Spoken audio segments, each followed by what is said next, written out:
It's almost time, Bulls Nation. Trade season is almost upon us. Trade season typically starts about December 15th. That's when most of the contracts signed in the offseason, they become tradable. Now, keep in mind, December trades are still really rare in the NBA. I believe last year's OG Anunoby trade, I think that was like the first December trade in something like 5 seasons. So don't expect December 15 to hit and all of a sudden trades just start happening, but do kind of start getting realistic expectations for what trade season is going to look like for the Chicago Bulls. In my opinion, Torrey Craig is going to be the first domino to fall. It's not going to be Vooch. It's not going to be Zach LaVine. It's going to be Torrey Craig. Not only do the contracts of Vooch and Zach LaVine make them incredibly hard to trade, but the roles that they play make them hard to trade too. They're not pieces that you can just plug and play. You know, you got to change the way that you play when you bring those guys onto your team. I'm still hopeful that trades for them can happen, but it's going to be a lot harder. Especially Nikola Vucevic is playing great, but really take the time and try to brainstorm some teams that would actually benefit from adding Nikola Vucevic. There's not too many out there. It's really hard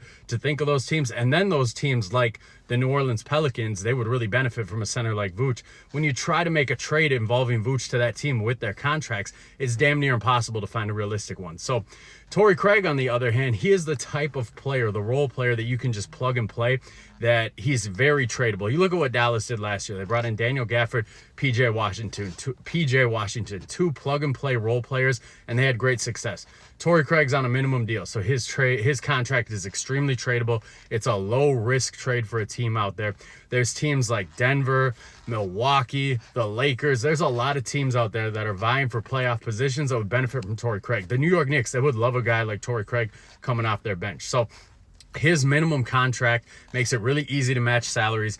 All you need to get Torrey Craig is a second-round pick. If the Bulls can get a second-round pick for Torrey Craig, that's a win. If there's teams calling right now offering a second-round pick and the Bulls are holding out for more, that's damn near malpractice in my opinion, because the market for him is not going to get any better. If you can get a second-round pick for an expiring minimum level veteran role player, you pull the plug on that. So trade season's almost here. Let me know in the comments what deal you're looking forward to most, and if you got a favorite fake Zach LaVine, fake Nikola Vucevic, fake Patrick Williams trade, feel free to throw it in the comments too.